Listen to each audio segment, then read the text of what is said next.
Sebelum memasuki materi, izinkan saya untuk memperkenalkan anggota kelompok. Yang pertama ada saya sebagai Aqsa Balkis Raihan. Yang kedua ada Nanda Graini Maulana. Yang ketiga ada Adik Aninda Putri. Yang keempat ada Septian Wicaksana. Dan yang kelima ada Muhammad Tegar Pratama. Untuk materi yang dibahas ada software, hardware, dan brandware. Oke, untuk hardware akan dibacakan oleh Nanda Anggraini Maulana. Untuk software akan dibacakan oleh Adik Aninda. Terus untuk brandware akan dibacakan oleh Septian Wicaksana.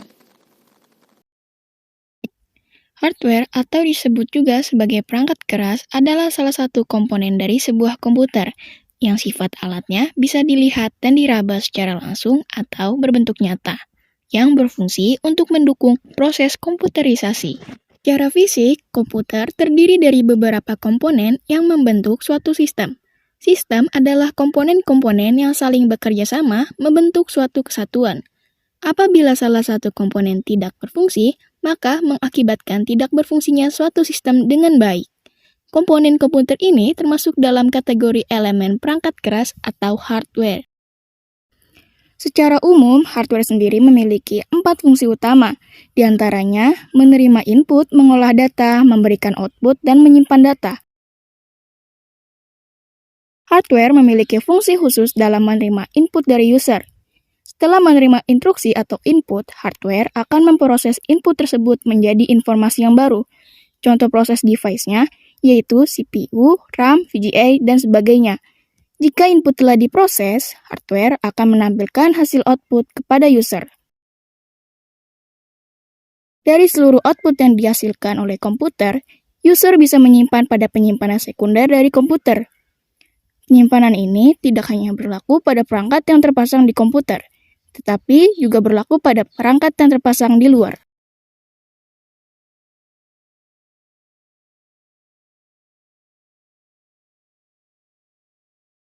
Software adalah program yang dapat menjalankan suatu perintah. Ada juga yang menyebutkan pengertian software adalah suatu data yang diprogram, diformat, dan disimpan secara digital, tidak berbentuk fisik, tapi dapat dioperasikan oleh penggunanya melalui perangkat komputer. 4 fungsi software yang terdiri dari 1 dasar komputer, 2 penghubung, 3 penerjemah, 4 identifikasi. Dasar komputer. Software digunakan sebagai dasar komputer atau bisa kita sebut sebagai nyawa dari hardware agar dapat dioperasikan. 2 penghubung.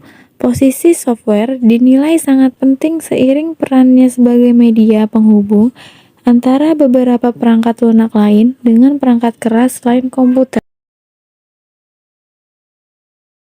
3 penerjemah. Software yang berfungsi sebagai penerjemah ke dalam bahasa mesin atau bahasa pemrograman agar mudah terbaca oleh hardware. 4. Identifikasi.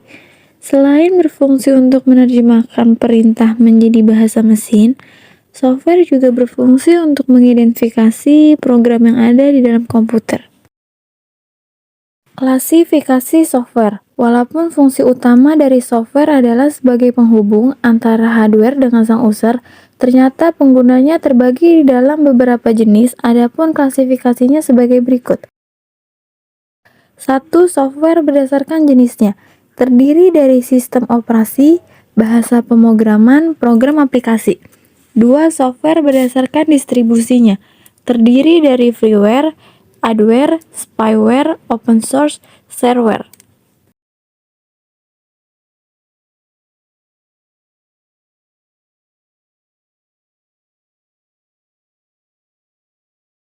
Brandware adalah orang yang menggunakan, memakai, ataupun mengoperasikan perangkat komputer.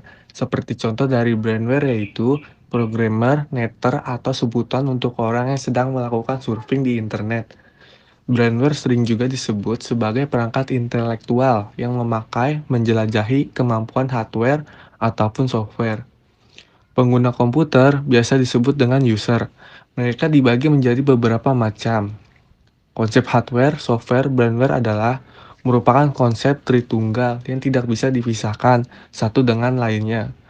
Untuk tahap pertama, manusia harus memasukkan program terlebih dahulu ke dalam komputer. Setelah program tersimpan di dalam komputer, maka komputer baru bisa bekerja untuk membantu manusia di dalam menyelesaikan persoalan ataupun pekerjaan. Fungsi brainware. 1. Programmer. Menjadi seorang programmer bukanlah suatu hal yang mudah. Seorang programmer harus memiliki keahlian dalam bahasa pemrograman untuk membuat sebuah program. Tujuannya agar seorang programmer dapat menciptakan suatu program berdasarkan kebutuhan pengguna. Administrator. Fungsi kedua dari brainware adalah bekerja menjadi administrator.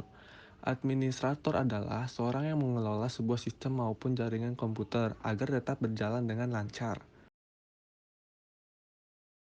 Operator. Yang terakhir dari fungsi brainware adalah sebagai operator, yaitu orang yang bertindak untuk menjalankan sebuah sistem atau program. Jenis-jenis brainware. 1. Project Manager. Project Manager merupakan seorang brainware yang bertugas untuk merencanakan dan memimpin proyek tertentu. Bukan hanya ahli dalam bahasa pemrograman, tapi seorang project manager juga harus memiliki kemampuan memimpin yang bagus, agar proyek dapat berjalan dengan sukses. 2. Sistem analisis. Tugas dari seorang sistem analisis dinilai cukup penting, terutama dalam mengawasi kinerja suatu program ataupun hardware yang digunakan oleh perusahaan. Hasil pengawasan tersebut akan menjadi bahan evaluasi dalam mengembangkan fungsi program atau hardware. 3. Web Developer. Seorang web developer bertugas untuk membantu klien memiliki platform online sesuai dengan request atau kebutuhan klien itu sendiri. 4. Database Administrator. Jenis brainware ini bertanggung jawab untuk mengelola database perusahaan. Tujuannya agar informasi penting seperti data pelanggan, data karyawan, serta catatan kinerja perusahaan tetap terjaga dan selalu tersedia untuk digunakan.